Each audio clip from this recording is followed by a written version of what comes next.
என்ன மாமே இவங்களை எப்படியோ கண்டுபிடிச்சு கொண்டு வந்துட்டான். அதான் சித்தப்பா எனக்கும் ஒன்றும் புரியல. நம்ம என்னதான் புத்திசாலித்தனமா பிளான் பண்ணாலும் கடைசியில அது எல்லாத்தையுமே உடைச்சிடுறோம்.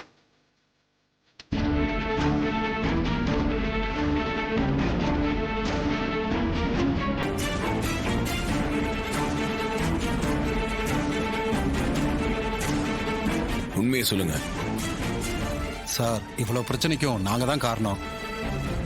சாமுண்டீஸ்வரி மேடத்துக்கிட்ட பத்திரத்துல கையெழுத்து வாங்கி இவங்க கிட்ட தான் கொடுத்தோம்.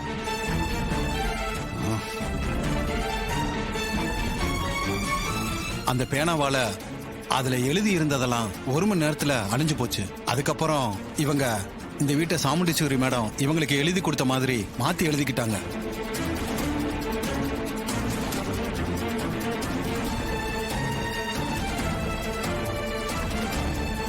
பணத்துக்காக தான் இந்த வேலையை செஞ்சுட்டோம் சார். எங்களை மன்னிச்சிருங்க சார்.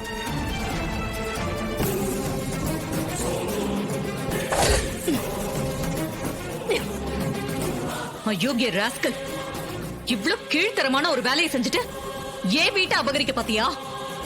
உன்னை சும்மா விடக்கூடாதுடா. இன்னியோட நீ ஒழிஞ்சு போ. கேளு.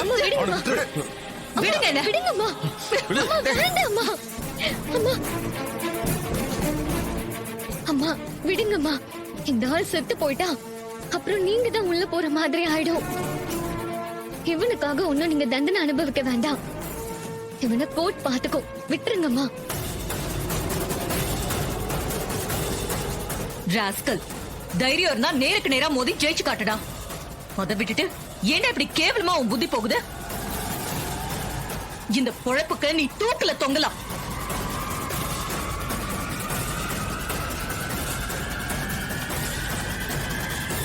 மேடம், நீங்க இவங்க 2 பேர் மேலே கம்ப்ளைண்ட் கொடுங்க. நான் அரெஸ்ட் பண்றேன். சரிங்க சார், நான் கேஸ் கொடுக்கறேன். இவங்க 2 பேரையும் உள்ள தூக்கி வைங்க. இந்தாங்க மேடம் வீட்டு சாவி. கொடுங்க. கான்ஸ்டபிள், நீங்க அவங்க 2 பேரும் ஸ்டேஷன் கூட்டு வாங்க. நீங்க ஏன் இன்னும் நிக்கிறீங்க? கிளம்புங்க. வாங்க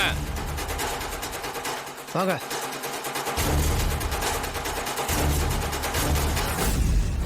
சாமுண்டீஸ்வரி அம்மா, அப்ப நாங்க கிளம்புறோம்மா. சரி, வர்றோமா? அப்ப வாங்க போலாம். அப்ப நான் வரேன் மேடம். வரேன் சார். சித்தி, போட்டி இருந்த கோயில்ல யாருக்கும் தெரியாம அவனுங்களை மறைச்சு வச்சிருந்தான்.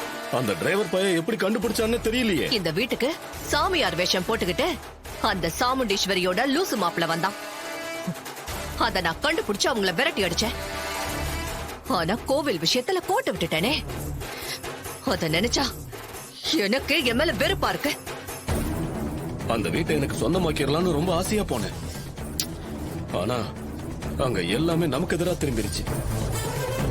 உண்மை தெரிஞ்சு அந்த சாமுண்டீஸ்வரி என் கழுத்தை நெரிச்சு கொல்ற அளவுக்கு வந்துட்டா.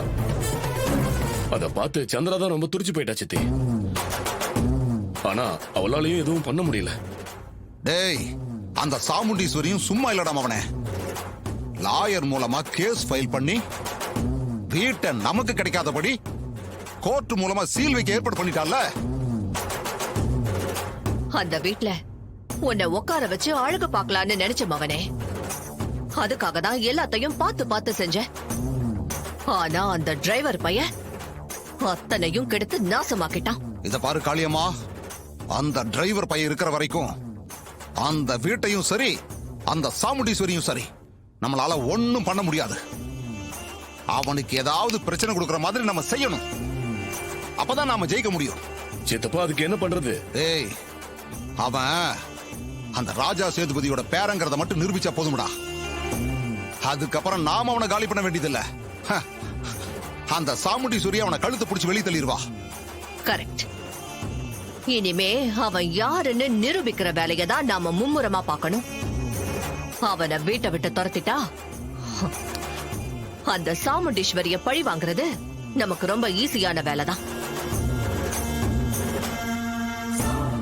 Excuse me madam. Yes, come இன்.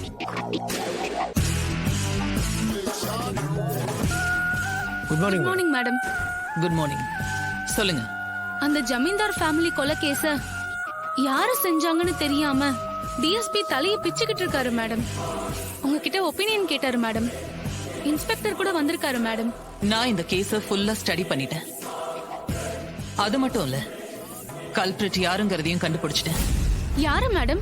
கொலை செஞ்சது அவரோட மூத்த மகன் தான். என்ன மேடம் சொல்றீங்க? மூத்த மகனா? எஸ். போய் அவனை அரெஸ்ட் பண்ண சொல்லுங்க. ஷூரா மேடம்? 100% ஷூர். மேடம், போலீஸே மண்டைய பிச்சுக்கிட்டு இருக்க கேஸ். நீங்க எப்படி அதை அவ்வளவு ஈஸியா ட்ராக் பண்ணீங்க? ரொம்ப சிம்பிள். ஜமீன்தாரோட பர்சனல் டிரான்சாக்சனை பார்த்ததுல அவர் அடிக்கடி சிங்கப்பூருக்கு போயிட்டு வந்திருக்காருன்னு தெரிஞ்சது. அங்க இருக்கிற சோர்ஸ் மூலமா விசாரிச்சா அங்க அவருக்கு ஒரு குடும்பம் இருக்கிறதும் தெரிய வந்துச்சு. ஜமீன்தார் தன்னோட ப்ராப்பர்ட்டிஸ் எல்லாம் அந்த ஃபேமிலிக்கு மாத்தி எழுத பிளான் பண்ணிருக்காரு. இந்த டீடைல அவருடைய ஆடிட்டர் கிட்ட இருந்து நான் தெரிஞ்சுக்கிட்டேன். சோ அப்படி மாத்தி எழுதுனா அதனால பாதிக்கப்பட போறது அவரோட பையன்தான். சோ அவன் தான் கொன்னு இருக்கான். Wow, super madam. போலீஸே திணறின கேஸ். எப்படி மேடம் கண்டுபிடிச்சீங்க? அதுதான் இந்த தீபாவதி. டிடெக்டிவ் தீபாவதினா சும்மாவா? ஓகே, நீங்க எல்லாரும் கிளம்புங்க. Okay madam. ஓகே, நான் வரேன் மேடம்.